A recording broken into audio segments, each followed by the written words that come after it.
আজকে আমি বানিয়ে দেখাবো একদম রেস্টুরেন্ট স্টাইলে হায়দ্রাবাদি পনির রেসিপি। এই রেসিপিটা খুব ক্রিমি আর মশলাদার, আর খেতে কিন্তু দুর্দান্ত স্বাদ। আর রুটি বা নান কিংবা পোলাও সবকিছুর সাথে একদম পারফেক্ট। তো চলুন শুরু করা যাক খুব সহজ পদ্ধতিতে আজ হায়দ্রাবাদি পনির রেসিপি। তো তার জন্য গ্যাসের আঁচ অন করে তার মধ্যে একটা কড়াই চাপিয়ে নিলাম, আর 1 চামচের মতন সাদা তেল অ্যাড করে দিলাম। আমি এখানে 500 মতন পনির ইউজ করেছি। আর এরপর পনিরটা অ্যাড করে দেওয়ার পর আমি এখানে ঢাকা দিয়ে রেখে দিলাম। বেশিক্ষণ ঢাকা দেওয়ার প্রয়োজন নেই, 1-2 সেকেন্ড ঢাকা দিলেই কিন্তু হবে। আর কিন্তু অবশ্যই গ্যাসের আঁচটা লো রাখবেন, না হলে কিন্তু খুব ছিটকে পাবে। তাই ঢাকাটা দিতে একদমই কিন্তু ভুলবেন না। এক পাশটা খুব ভালো করে একদম কড়া করে ভাজা হয়ে যাওয়ার পর আমি ঠিক আরেক পাশটাকেও ভেজে নিলাম, আর এরপর আমি তুলে নিলাম। এরপর আমি এই পনিরটা ঠান্ডা হতে থাক, আর এই পনিরের জন্য মশলাটা তৈরি করব। এই মশলাটা খুব ইম্পর্টেন্ট। তো প্রথমেই আমি একটু সামান্য তেল দিয়ে দিলাম, আর তেলটা একটু গরম হয়ে যাওয়ার পর এর মধ্যে আমি কেটে রাখা পেঁয়াজ, আমি এখানে একটা বড় সাইজের পেঁয়াজ আর 3টে মিডিয়াম সাইজের পেঁয়াজ ইউজ করেছি, কেটে নিয়েছি। সেই পেঁয়াজটা এখানে অ্যাড করে দিলাম, আর তার সাথে কাঁচা লঙ্কা, রসুন, আদা আর কিছুটা কাজু অ্যাড করে 3 থেকে 4 মিনিট ভালো করে রান্না করে নেব। দেখুন এখানে কাজুর কালারটা চেঞ্জ হয়ে গেছে আর পেঁয়াজটা কিন্তু নরম হয়ে গেছে। আশা করি আপনারা দেখে বুঝতে পারছেন। আর এরপর এক এক করে আমি একটা পাত্রে কিন্তু তুলে নেব। আর এটা ঠান্ডা হয়ে যাওয়ার পর আমি কিন্তু এটা ভালো করে একটা মিহি পেস্ট তৈরি করে নেব। আর এদিকে দেখুন আমার পনিরটা কিন্তু ঠান্ডা হয়ে গেছে। এরপর আমি পনিরটাকে কেটে নেব। আপনারা নিজেদের মতন করে কিউব করে কাটতে পারেন বা লম্বা লম্বা করেও কাটতে পারেন, এটা পুরোপুরি আপনাদের অপশন। আমি এখানে কিউব করে পনিরটাকে কেটে নেব।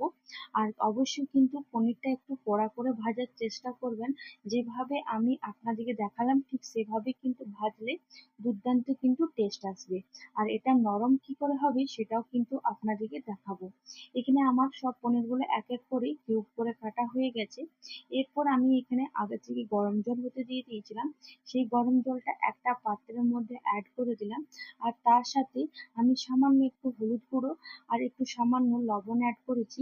আর এরপর যে পনিরটা কেটে রেখেছিলাম সে পনিরটা এখানে অ্যাড করে দেব। এভাবে যদি করেন তো দেখবেন পনিরটা অনেকক্ষণ ধরে একদম নরম আর একদম সফট থাকবে। আশা করি এই ছোট্ট টিপসটা আপনাদের খুব সাহায্য করবে। এরপর আমার এখানে যে পেঁয়াজ, কাঁচা লঙ্কা, রসুন আর কাজুটা ভেজে রেখেছিলাম সেটা ঠান্ডা হয়ে গেছে। এরপর আমি সবকিছু একসাথে মিক্সি বাটিতে অ্যাড করে দিলাম। আর বেশ কিছুটা পুদিনা পাতা আর ধনে পাতা অ্যাড করেছি। ধনে পাতার কিন্তু ডান্ডিটাও এখানে আমি ইউজ করেছি, একটু বেশি করে ধনে পাতাটা কিন্তু অ্যাড করবেন। আর সামান্য একটু জল দিয়ে ভালো করে মিহি করে পেস্ট তৈরি করে নেবেন। দেখবেন খুব সহজে কিন্তু ভালো পেস্ট তৈরি হয়ে যাচ্ছে। এরপর গ্যাসের আঁচ অন করে তার মধ্যে একটা কড়াই চাপিয়ে আর তাতে আমি 2 চামচের মতন সর্ষের তেল অ্যাড করে দিলাম। তেলটা একটু গরম হয়ে যাওয়ার পর আমি এক এক করে মশলা অ্যাড করলাম, যেমন একটা তেজপাতা, দুটো দারচিনি আর তার সাথে দুটো শুকনো লঙ্কা, গোটা জিরে আর 3-4টের মতন গোলমরিচ অ্যাড করে দিলাম। আর এরপর যে পেস্টটা আমি তৈরি করে রেখেছিলাম সেই পেস্টটা সব অ্যাড করে দিলাম। আর তার সাথে সামান্য একটু জল দিয়েও কিন্তু আমি ওই মিক্সি বাটির মধ্যে জল দিয়েও আমি সেই মশলাটা কিন্তু ইউজ করব। এরপর লো টু হাই মিডিয়ামে ভালো করে আমাদেরকে এই মশলাটা কিন্তু কষিয়ে নিতে হবে। আর এখানে যেহেতু আমরা কাজু দিয়েছি তাই আমাদেরকে লো টু হাই মিডিয়ামে ভালো করে নাড়াচাড়া করে নিতে হবে। এখানে আমি 3 থেকে 4 মিনিট ভালো করে রান্না করে নেওয়ার পর আমি এখানে প্রায় লো মিডিয়াম করে আমি 3 মিনিটের মতন ঢাকা দিয়ে রেখে দিয়েছিলাম। 3 মিনিট পর ঢাকা খুলে নিলাম, আর দেখুন মশলা থেকে একদম তেলটা ছেড়ে এসেছে। আশা করি আপনারা দেখে বুঝতে পারছেন। এরপর আমি আবার ভালো করে মশলাটাকে নাড়াচাড়া করে কষিয়ে নেব। আর এরপর দেখুন এখানে মশলাটা একটু মাখা মাখা হয়ে আসবে, তখন কিন্তু আমরা কিছু বেসিক মশলা অ্যাড করব। যেমন 1 চামচ কাশ্মীরি রেড চিলি পাউডার, 1 চামচ জিরে গুঁড়ো, সামান্য একটু হলুদ গুঁড়ো আর তার সাথে এই ধনে গুঁড়ো অ্যাড করে দেওয়ার পর মশলাটা ভালো করে কষিয়ে নেব। মশলাটা যখন এমনি শুকনো ড্রাই হয়ে আসবে তখনই কিন্তু অবশ্যই এইসব মশলা অ্যাড করে আবার 2-3 মিনিট ভালো করে মশলার সাথে মিশিয়ে নেব।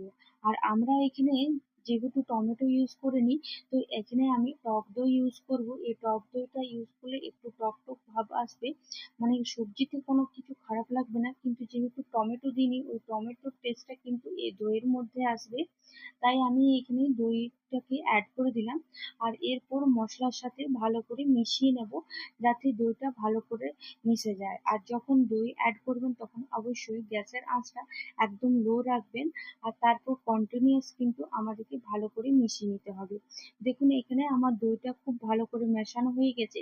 এরপর আমি ছড়িয়ে দেব, আর এরপর আমি এখানে ঢাকা দিয়ে রেখে দেব প্রায় 3 থেকে 4 মিনিট, যতক্ষণ পর্যন্ত না এই মশলার গা থেকে তেলটা ছেড়ে আসে। আর এটা রান্না করতে খুব একটা সময় লাগে না, আর বিশ্বাস করুন খেতে কিন্তু দুর্দান্ত লাগে। আপনাদেরকে আমি প্রায় প্রত্যেকটা ভিডিওতেই বলে থাকি যে এটা খেতে কিন্তু দুর্দান্ত লাগে, কিন্তু বিশ্বাস করুন বাড়িতে আপনারা এভাবে ট্রাই না করলে একদমই কিন্তু বুঝতে পারবেন না। একবার অবশ্যই ট্রাই করে তারপর আমাকে কমেন্টে জানাবেন। আর এখানে দেখুন 3-4 মিনিট আমি ঢাকা দিয়ে রেখেছিলাম, মশলা থেকে তেলটা ছেড়ে এসেছে, ঢাকা খুলে আবার 2-3 সেকেন্ড ভালো করে নাড়াচাড়া করে নিলাম। আর এখানে যে পনিরটা আমরা জলে ভিজিয়ে রেখেছিলাম, মানে লবণ আর হলুদ জলে যেটা ভিজিয়ে রেখেছিলাম, সেই পনিরটা আমি এখানে এক এক করে অ্যাড করে দিলাম। আর এভাবে যদি আপনারা বাড়িতে ট্রাই করেন, বিশ্বাস করুন বাড়িতে যদি পনির থাকে আর যদি একঘেয়েমি পনির খেতে একদমই মন চাইছে না, তো অবশ্যই কিন্তু আপনারা এটা করবেন, আর একবার করলে বারবার কিন্তু করতে মন চাইবে।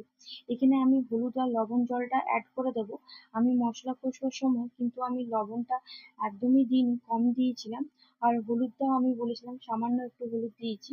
তো এই কারণে আমি সামান্যই হলুদ দিয়েছিলাম, যেহেতু জলটা আমি ফেলবো না, ওই কারণে আমি জলটা আমি এখানে ইউজ করেছি।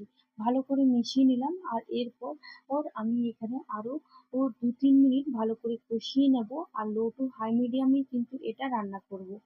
আর এর ওপর থেকে আমি একটু ফ্রেশ ক্রিম অ্যাড করেছি। আপনাদের কাছে যদি ফ্রেশ ক্রিম থাকে তাহলে অবশ্যই অ্যাড করবেন, আর যদি না থাকে তো বাড়িতে তো মালাই আমাদের প্রত্যেকেরই বাড়িতে থাকে, তো সেই মালাইটাও কিন্তু আপনারা ইউজ করতে পারেন। এরপর গ্যাসের আঁচটা লো করে একদম ঢাকা দিয়ে রেখে দেবো 2 থেকে 3 মিনিটের মতন।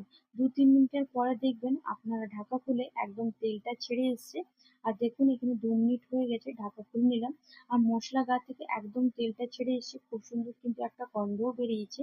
আশা করি আপনাদের এই ভিডিওটা খুব ভালো লেগেছে। যদি ভালো লেগে থাকে তাহলে অবশ্যই বাড়িতে ট্রাই করে আমাকে কিন্তু কমেন্টে জানাতে ভুলবেন না। গরম গরম নান বা রুটি বা জিরা রাইস এর সাথে পরিবেশন করুন, আর খেতে কিন্তু দুর্দান্ত লাগে। এই হায়দ্রাবাদের পনির পরিবেশন করার টাইমে উপর থেকে একটু ক্রিম অ্যাড করেছি, আর তার সাথে গরম তেলে একটু Kashmiri red chilli powder add করে সেই মশলাটা অ্যাড করেছি, দেখতে একটু সুন্দর লাগবে তাই। এটি কিন্তু পুরোপুরি অপশনাল। আর তৈরি হয়ে গেল একদম রেস্টুরেন্ট স্টাইলে হায়দ্রাবাদের পনির। একবার বানালে খেতে বারবার মন চাইবে। আর আশা করি আপনারা সকলে খুব ভালো আছেন, আর এভাবেই পাশে থাকুন। অসংখ্য ধন্যবাদ। আজকের মতন এখানেই বাই বাই, আবার নতুন কোনো একটা ভিডিওর সাথে দেখা হবে। আর আপনারা কি কি ভিডিও দেখতে চাইছেন অবশ্যই কিন্তু আমাকে কমেন্টে জানাবেন।